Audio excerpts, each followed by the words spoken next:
Saudara, bertemu kembali saya, Mulyono Subroto, motivator perubahan Nusa Tenggara Timur. Saudara sekalian, yang saya berikan tadi adalah yang pertama adalah ikuti zamannya. Kalau kita tidak pernah mengikuti zaman, maka kita akan ketinggalan. Orang yang duduk diam tidur pun dia akan berubah, yaitu kisutnya kulit, kemudian umur bertambah, itu pun dia harus berubah, saudara. Nah, kalau kita tidak pernah mengikuti zaman saat ini, apakah kita kompatibel dengan kehidupan sekarang? Pasti kita tidak mungkin akan mengikuti zaman sekarang yang penuh dengan tantangan. Kalau apalagi dengan sekarang, saudara, yaitu adanya pandemi. Ya, kita semua tahu bahwa COVID-19 ini begitu cepatnya mempengaruhi dunia, bukan hanya kita, bukan hanya di Indonesia, bukan hanya di sekitar kita, tetapi dunia. Kalau perubahan dulu, mari kita bayangkan bahwa kita dulu perubahan setelah Perang Dunia Pertama, kemudian Perang Dunia Kedua, itu pun mempengaruhi dunia, saudara. Nah, di sini saya akan sebutkan bahwa ini kejadian mungkin tidak sama dengan yang dulu, karena dulu adalah perang, sekarang adalah wabah. Tetapi kita sudah menghadapi semuanya itu. Maka itu saya ingin sharing bahwa kita harus mengikuti zaman. Sekarang kehidupan sekarang ini semua sudah, sebelum ada pandemi, kita mengenal bahwa industri 4.0, ya, 4.0. Di mana nanti pada tahun 2015 sampai tahun 2025 diperkirakan ada 1,5 miliar manusia atau pekerja yang akan di-PHK, saudara. Itu dunia. Bayangkan kita bahwa 1,5 miliar orang yang akan di-PHK. Semuanya serba robot nantinya. Itu industri 4.0. Tanpa adanya wabah, tanpa adanya pandemi. Tetapi ketika itu masih belum, itu hanya perkirakan. Ketika itu belum selesai, ada pandemi. Ada pandemi menuntut kita untuk belajar bagaimana kita melakukan, yaitu secara online semua. Coba saudara kita belajar dari dulu pada waktu ada boomingnya industri 4.0.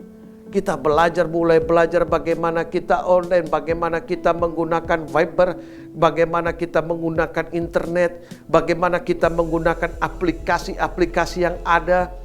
Memang itu di dunia maya, tetapi kita harus belajar. Kenapa kita tidak mau? Yang kita hadapi adalah bukan lagi sekitar kita, tetapi keadaan global. Kesampingkan orang yang berkata bahwa ini ada konspirasi global atau apa segala macam, lupakan saja. Yang terpenting adalah kita bisa menghadapi kehidupan di mana kita akan berada, kemana kita akan bertempat. Oleh sebab itu, kita yang pertama harus mengikuti zamannya.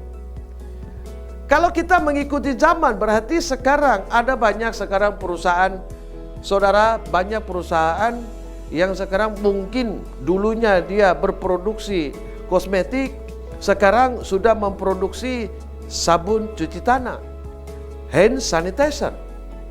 Kenapa? Karena dia juga harus memikirkan perubahan zamannya. Dia harus bagaimana melindungi keluarganya. Dan juga dia bagaimana mengembangkan materinya atau uangnya. Kalau dia tidak pernah berpikir begitu, jika dia mengalami stagnan, perusahaannya akan tutup. Bagaimana kehidupan selanjutnya? Karena orang-orang kita, orang-orang Indonesia terutama, bahwa kakek dia harus melindungi ayah. Ayah harus melindungi anaknya. Kenapa? Karena itu sudah turun-temurun seperti itu. Harus menghargai orang tua, tetapi orang tua akan mendidik anak. Orang tua akan berpikir tentang anak. Orang tua akan menyediakan sesuatu buat anak. Orang tua akan menyediakan dia mungkin pekerjaannya. Orang tua akan memberikan sesuatu yang lebih kepada anaknya. Tetapi kalau misalnya dia stagnan atau berhenti dalam produksi itu, satu suatu produksi tidak mengikuti zaman, ketika dia tidak lagi memproduksi, bangkrut, apa yang diberikan kepada anaknya, apa yang diberikan kepada cucunya, apa yang diberikan kepada keturunannya, pasti tidak akan ada lagi. Oleh sebab itu, para pengusaha pun dia harus mengikuti zamannya. Sama dengan kita hidup, kita harus mengikuti zamannya. Kenapa kalau kita tidak mau mengikuti, kita akan musnah. Saya berkata musnah dalam tanda kutip, bukan berarti musnah di sini adalah kita mati atau apa, tidak. Musnah artinya kita tidak bisa ikut menggali atau mendapatkan materi yang lebih yang bisa sebenarnya kita lakukan. Kenapa? Karena kita sebenarnya mampu, hanya kita tidak pernah mau. Saudara sekalian dimanapun saudara berada, yang pertama tadi ikuti zamannya. Yang kedua, yaitu kita harus take action. Kita harus melakukan atau bergerak. Kita punya mimpi, bagus. Kita punya rencana, sangat baik. Kita punya teori, itu bagus. Tetapi punya impian, punya rencana, punya teori, tidak akan bisa memajukan saudara kalau saudara tidak mau bergerak. Yang pertama ikuti zaman, yang kedua tadi adalah kita harus take action atau melakukan. Kalau kita tidak bergerak, maka sangat berbahaya. Ada orang berkata, tunggu dulu saya kaya baru saya berbuat sesuatu. Tunggu dulu saya banyak uang baru saya melakukan usaha.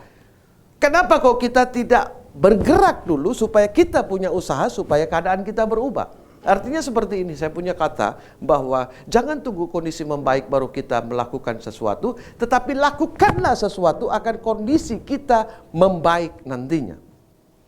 Jadi yang pertama tadi itu adalah yang saya jelaskan di sini, yang saya sharingkan kepada saudara adalah yang pertama itu ikuti zaman. Yang kedua harus take action. Kalau kita tidak pernah take action, semua mimpi, semua rencana, semua teori yang kita pelajari tidak akan berarti dalam kehidupan kita.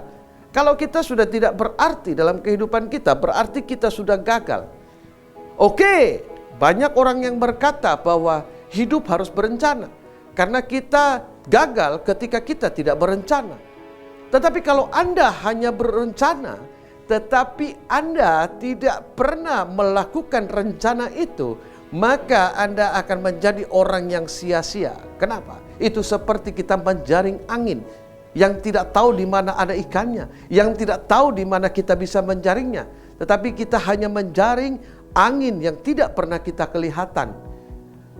Nah saudara, mari kita renungkan bahwa kita ini sudah melalui hari-hari yang lalu. Kita sudah melewati hari-hari yang lalu.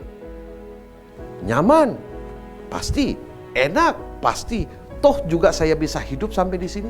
Tetapi kalau saudara tidak mau mengikuti zaman, tetapi kalau saudara tidak mau bergerak, maka ini sangat berbahaya bagi kehidupan anak cucu kita. Anak cucu kita inilah yang bisa kita ajarkan apa yang kita dapatkan hari ini.